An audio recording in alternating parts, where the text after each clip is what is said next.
In this video, you will see how to make dotted line in table in PowerPoint like this. It's very easy. To make a dotted line, first you need to click here on the Insert tab and then select the table of the size you want. Now by default, this table will be filled with the color, so we need to remove these colors. To do that, click on the table border to select the table. Under the table design tab, go to shadings and select the option no fill. Then this is the border option. First select the solid border. Select the thickness of the border, for example 3 points. And then under the borders, select the option all border, so you will get the normal table.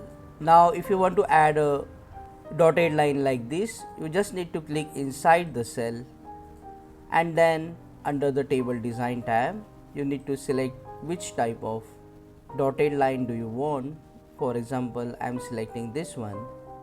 After selecting, you can select the thickness of that border, for example 3 points, and click on the borders drop down, and you will see here the options top, bottom, left and right.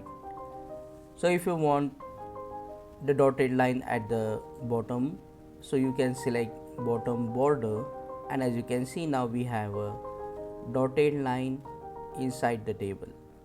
If you want a diagonal line like this, you can click inside the cell, go to the borders option, and this time select either diagonal down border like this, or you can also select the option diagonal up border.